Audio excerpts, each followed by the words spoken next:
Welcome to Spurs Focus, your go-to spot for daily Tottenham news, transfers, and match updates. Don't forget to support the channel by hitting that subscribe button now. Let's dive into today's top story. FIFA is changing the game, literally. From next season, international breaks will be reshaped to ease the pressure on domestic football.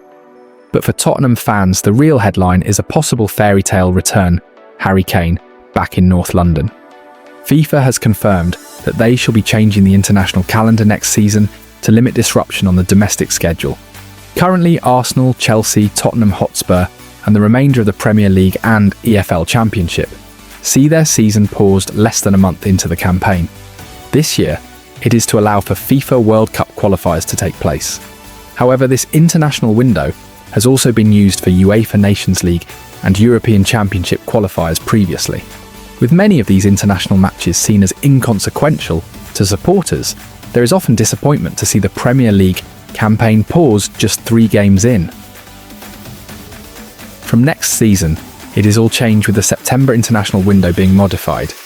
Instead of breaking at the beginning of September and then again just a month later in October, FIFA has decided to combine the 2 windows. A longer, 16-day international window will run from September 21st to October 6th next year, to allow for as many as 4 international matches to be played. This will then be followed by the usual November and March windows that shall be 9 days long. The hope is that there will be less disruption for teams in the top flights around the world, while also allowing countries to play the same amount of international fixtures. For now, the London Premier League clubs will have to make do with the current arrangements, but fans will not have to wait long to see their teams back in action. The Gunners return on Saturday, September 13th. In the early kickoff against Nottingham Forest, Spurs will travel to face fierce rivals West Ham United in the tea-time kickoff, before Chelsea feature in a rare Saturday night fixture when they visit Brentford at 8 p.m. Tottenham Hotspur have been handed a positive update should they wish to pursue a transfer for Bayern Munich striker Harry Kane in the near future. Kane came through the ranks at Spurs and became a club legend, having become the North London side's all-time leading goalscorer. However, after accomplishing this achievement, the centre-forward and England captain chose to move on to pastures new in a bid to win silverware. After having a move to the Premier League blocked by former chairman Daniel Levy, Kane managed to make the switch to Bayern, where, on the second attempt, he managed to win the Bundesliga. The striker has been a revelation in Bavaria, with 91 goals in 100 appearances for the club. After having a move to the Premier League blocked by former chairman Daniel Levy, Kane managed to make the switch to Bayern, where, on the second attempt, he managed to win the Bundesliga.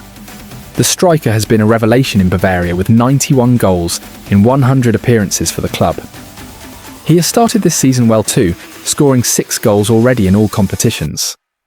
But there is a lingering sense that Bayern may look to sell Kane back to a Premier League club next summer, considering that his contract expires in 2027. Such a move would allow Kane the opportunity to break Alan Shearer's all-time Premier League goalscorer record and give him the chance to potentially play for Spurs once more. Speaking recently to TalkSport, German football expert Raphael Honigstein suggested that it was no secret at Bayern that Kane would look to end his career back in England. He added that it currently seemed unlikely that the 32-year-old would stay beyond his 2027 deal, and that the club are already looking towards the future. Vincent Kompany signed Chelsea's Nicholas Jackson in the summer transfer window. Honigstein was keen to point out that currently there were no plans for Jackson to replace Kane permanently, and that he joined as an understudy to the Englishman. But whether he is seen as a future plan once the striker leaves remains to be seen. All of this will be music to the ears of Spurs fans who would love nothing more than to see their club legend return at an age where he could still score consistently. Levy claimed shortly after Kane left that Tottenham had some sort of buyback clause in the deal. It is believed that Tottenham would have the opportunity to match a bid from any other club that attempts to sign Kane in the future. From RB Leipzig to North London, Xavi Simons is ready to make his mark in the Premier League. The Dutch midfielder says Tottenham's fans, stadium and team quality made it the perfect place to develop and shine. Xavi Simons has explained why he chose to join Tottenham Hotspur. The former RB Leipzig maestro was heavily linked with a move to Chelsea for much of the summer, but the Lilywhites swooped in and secured his signature. Football London understands that the Blues were in talks with the Bundesliga outfit regarding a potential deal for Simons for well over a month. However, negotiations ultimately proved rather complicated, with Chelsea looking to offload Christopher Nkunku before submitting an offer. The West Londoners managed to eventually sell the 27-year-old forward to AC Milan, but by then it was too late. Tottenham had already sensed an opportunity to finally sign a creative midfielder. It's understood that Spurs swiftly forked out €60 million, £52 million for Simons, who went on to sign a 5-year contract. In an interview with the German newspaper Leipziger Volkszeitung over the international break, the Dutchman explained why he decided to join Tottenham. As quoted by the Evening Standard, Simons said, "I'm happy to be a Tottenham player. Since I was a child, it's been my dream to play in the Premier League. The club's vision, the magnificent stadium, the fans, the quality of the team, the coach. It's a fantastic environment. I want to settle in quickly in my new home and show why Tottenham signed me." On interest from Bayern Munich, Simon said, "In football there are always discussions, but I don't want to name names. Max Ebel, the sporting director at the Allianz Arena, was one of those who brought me to RB Leipzig, and I'll always be grateful to him for that. The most important thing was to find a place where I could develop and express my playing style. That's the way it is at Spurs. My first impressions of the club are great. I felt the energy and ambition when I was introduced to the fans. Expectations are high, both for the team and for me," added Simons. "I'm looking forward to duels against the best players in the world."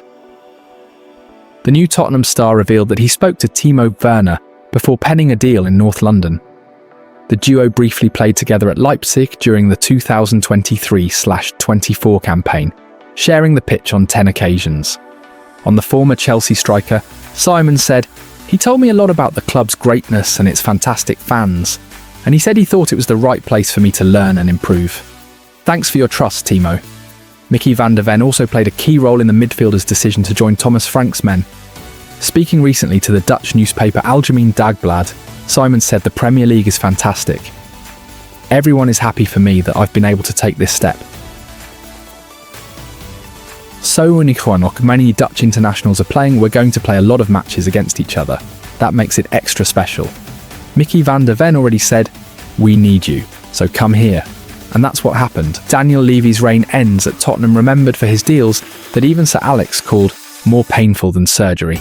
Daniel Levy has stepped down as Tottenham's executive chairman after almost 25 years at the club. And an admission made by the iconic Sir Alex Ferguson summed up his shrewd and often frustrating negotiating skills.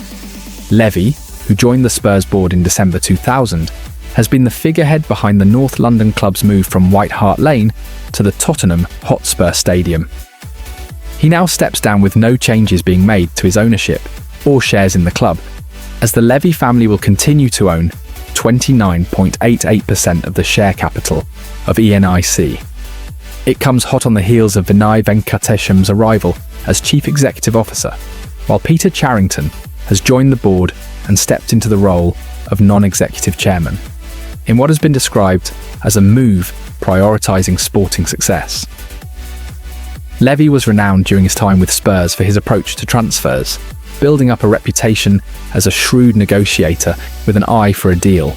However, these tactics rubbed legendary Manchester United boss Ferguson the wrong way when the two were pitched against each other in negotiations over Dimitar Berbatov 17 years ago. Berbatov eventually sealed a switch from White Hart Lane to Old Trafford for £30 million, although the bitter fallout saw Tottenham complain to the Premier League over the move. Afterwards, Ferguson was less than complimentary when reflecting on the negotiations. "That whole experience was more painful than my hip replacement," he penned in his book, Leading, displaying just how difficult Levy was to deal with, effectively paying the now 63-year-old a backhanded compliment about his negotiating skills. After Levy's exit was announced, he released a heartfelt statement. "I'm incredibly proud of the work I've done together with the executive team and all our employees. We have built this club into a global heavyweight competing at the highest level More than that, we have built a community," he continued. "I was lucky enough to work with some of the greatest people in this sport, from the team at Lilywhites House and Hotspur Way to all the players and managers over the years. I wish to thank all the fans that have supported me over the years. It hasn't always been an easy journey, but significant progress has been made. I will continue to support this club passionately." Charrington will now step up as the non-executive chairman, and he stated after joining the Tottenham board, "I am very honoured to become non-executive chairman of this extraordinary club, and on behalf of the board, I would like to thank Daniel and his family for their commitment and loyalty to the club over so many years. This is a new era of leadership for the club, on and off the pitch. I do recognise there has been a lot of change in recent months as we put in place new foundations for the future. We are now fully focused on stability and empowering our talented people across the club, led by Vinay and his executive team."